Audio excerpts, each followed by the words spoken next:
La première, 20h, 21h le week-end, en quête de sens.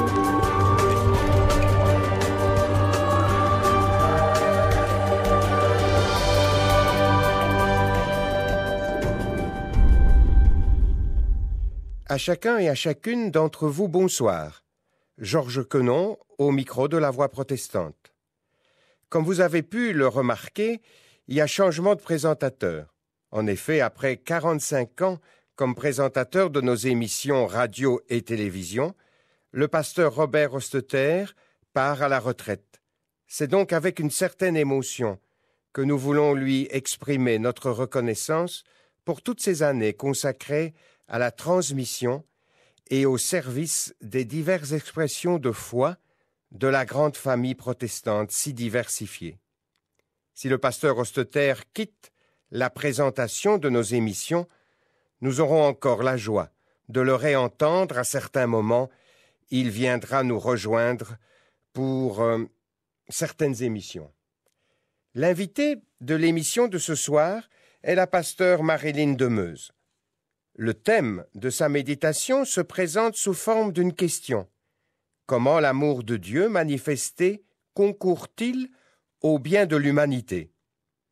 Dans cette méditation, nous serons invités à vivre dans notre temps, au sein de notre génération, en regardant tout être humain dans la lumière de l'amour de Dieu.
Cela vous est-il déjà arrivé de vous demander comment améliorer le monde?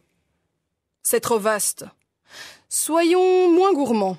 Comment améliorer ce pays? Ou plus simplement, vous êtes-vous déjà demandé comment avoir une vie plus heureuse? Pour vous, votre famille, vos proches? Être heureux, vivre en paix, vivre bien.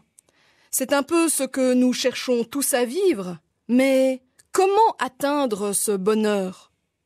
Vous avez sûrement votre idée. Et Pierre, dans le livre des Actes des Apôtres, avait lui-même son idée. Il vivait sa foi en parlant de Dieu aux autres Juifs.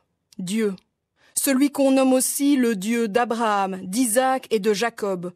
Ce Dieu auquel Pierre, un apôtre, disciple de Jésus, lui, avait confiance en ce Dieu qui est venu bouleverser sa vision des choses. Aujourd'hui, peut-être que ce même Dieu bouleversera par son esprit votre vision, ma vision des choses et la vôtre. Alors, laissons-nous pénétrer par un passage des Actes des Apôtres. Nous le trouverons dans la Bible, au niveau du Nouveau Testament. Ouvrons le livre qui se trouve tout juste après les Évangiles. Prenons le chapitre 10 des Actes. Les versets 25 à 46. Vous l'avez? Lisons-le ensemble. Pierre arriva à proximité de la maison d'un certain Corneille. Celui-ci vint à sa rencontre et tomba à ses pieds pour lui rendre hommage. « Lève-toi, lui dit Pierre, et il l'aida à se relever. Moi aussi je ne suis qu'un homme. » Et tout en conversant avec lui, il entra dans la maison de Corneille, découvrant alors une nombreuse assemblée.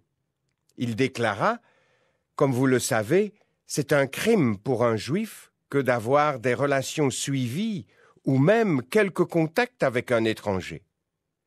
Mais à moi, Dieu vient de me faire comprendre qu'il ne fallait déclarer immonde ou impur aucun homme.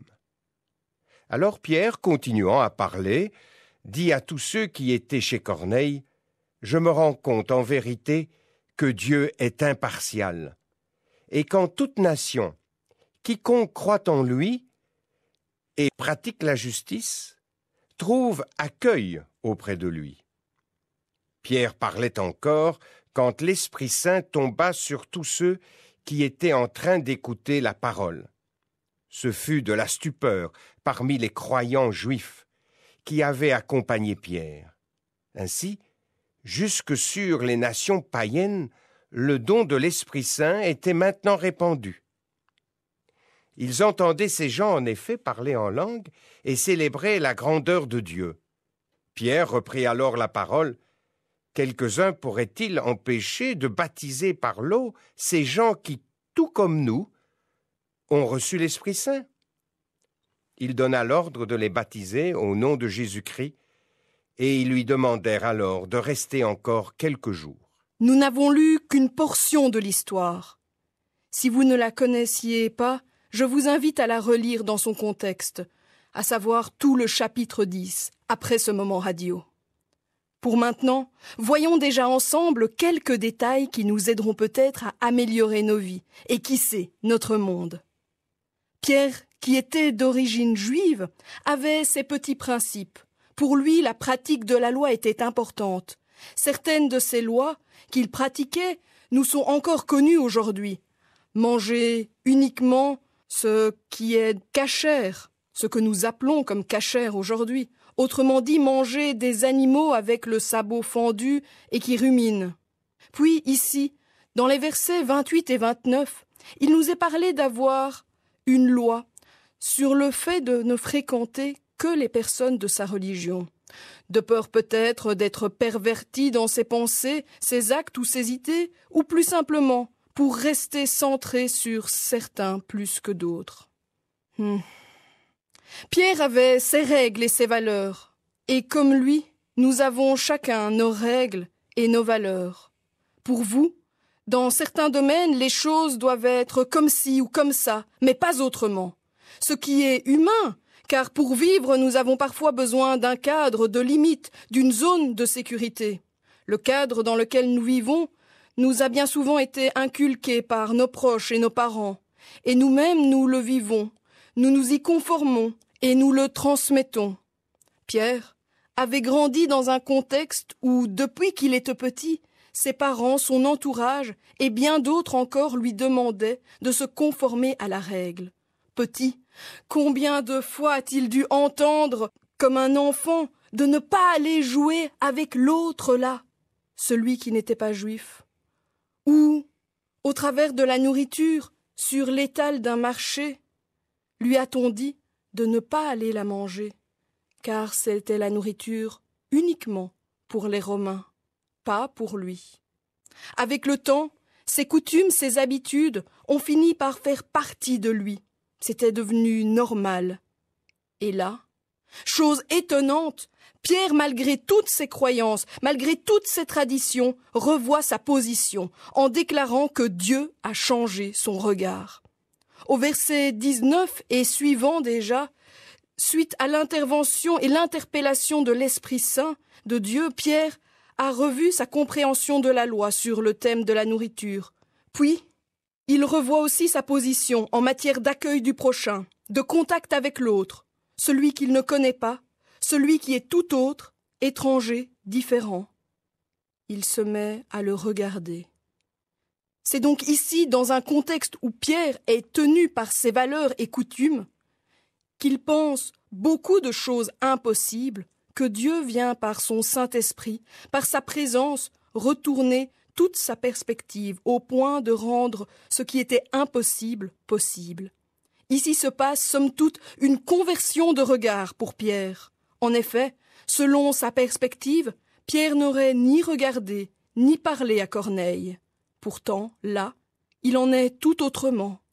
Ici, c'est bien poussé par l'Esprit de Dieu qu'il envisage d'aller à la rencontre.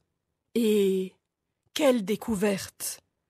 Pierre découvre Corneille, cet officier des troupes romaines qui est décrit comme un homme pieux, respectueux et fidèle, un homme craignant Dieu, cherchant à obéir à la volonté de Dieu et observant la loi divine.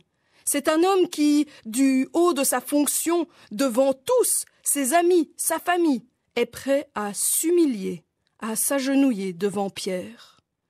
Ah! Certaines choses nous paraissent impossibles. Nous catégorisons les choses et les gens. Pourtant, Dieu, au travers de son esprit, nous invite à poser un regard différent. C'est là que tout peut changer pour notre bonheur et celui de notre monde. Nous sommes invités à développer le regard que Dieu a envers nous, les êtres humains, sur ceux qui nous entourent et qui peut-être ont à nous interpeller. En effet, nous pouvons nous souvenir de Jésus, qui au moment de choisir ses disciples, n'a pas choisi les plus beaux, les plus intelligents, les plus forts, ou que sais-je encore. Il a choisi ceux à qui il allait premièrement manifester l'amour de Dieu. Dieu n'a pas choisi de donner son amour à quelques élus, mais il a choisi d'aimer chacun, toi, moi, vous là-bas, et puis l'autre, là aussi. Nous, tous différents, étrangers de Dieu, pleins de défauts comme nous sommes tous choisis et désignés par lui comme faisant partie de son peuple par Jésus-Christ, par le pardon en Jésus et dans sa résurrection. Nous sommes ainsi invités à aller à la rencontre de celui qui nous paraît étranger et plus largement étrange, afin de l'aimer tel qu'il est, en nous souvenant que Dieu a aussi voulu de lui, et que lui aussi, plus largement, fait aussi potentiellement partie, s'il l'accepte, du peuple de Dieu. Pierre avait quitté sa résidence avec seule indication la demande de Dieu à aller. Il ne savait pas qui il allait rencontrer, ni comment était véritablement cet homme. Et c'est une réalité, à aller à la rencontre de quelqu'un qui pense, qui croit, qui vit différemment de nous, de toi, de moi, c'est oser être surpris. Et ce qu'il y a de formidable, Pierre ne part pas seul à l'aventure. Il est accompagné de l'Esprit Saint. Pour nous aujourd'hui, le même Saint-Esprit est disponible. Pas besoin d'attendre la Pentecôte. Il est là, pour nous accompagner, nous fortifier et nous faire vivre l'amour de Dieu en nous-mêmes et pour les autres. Alors, au prochain regard d'un étranger dans le bus, parlons, rencontrons, et laissons-nous surprendre par Dieu qui peut aussi agir en lui.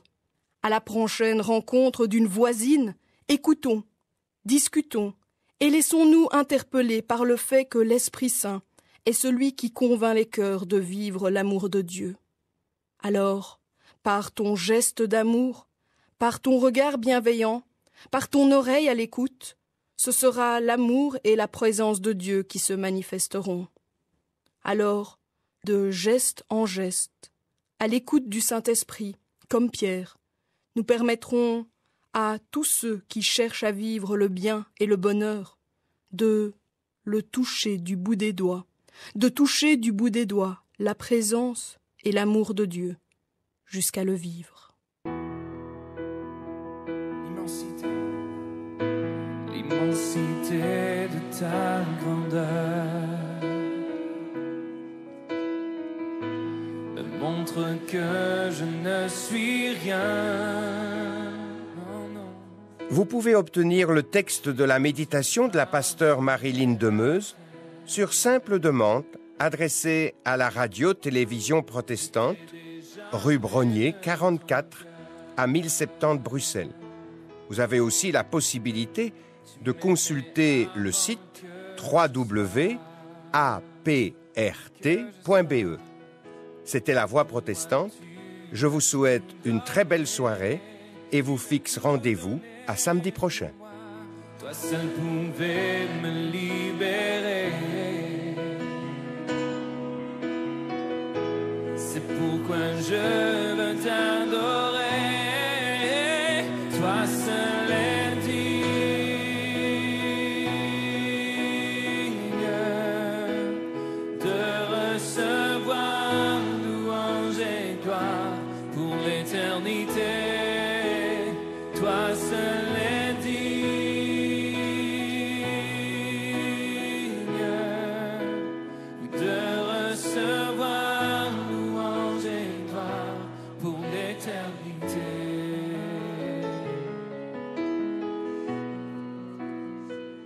ta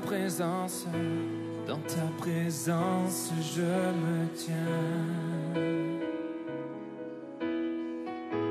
Car tu as ce dont j'ai besoin. La joie, la vie et le bonheur sont ici, mon Dieu, sont dans tes parvis, mon sauveur. Oui, toi seul es digne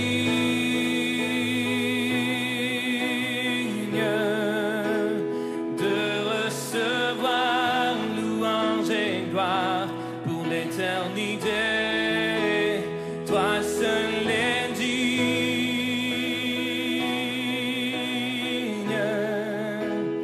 de recevoir louange et gloire pour l'éternité.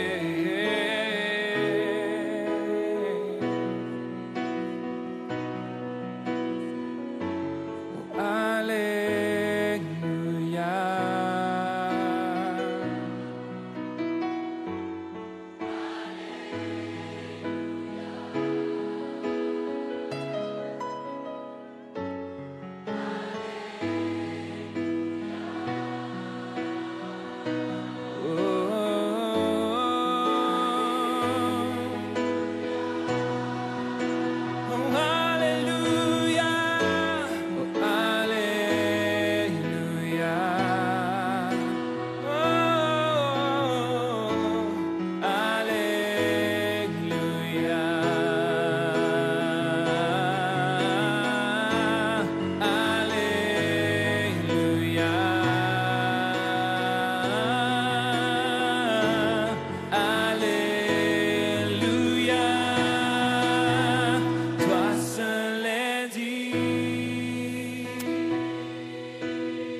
Oui, toi seul es digne de recevoir louange et gloire pour l'éternité.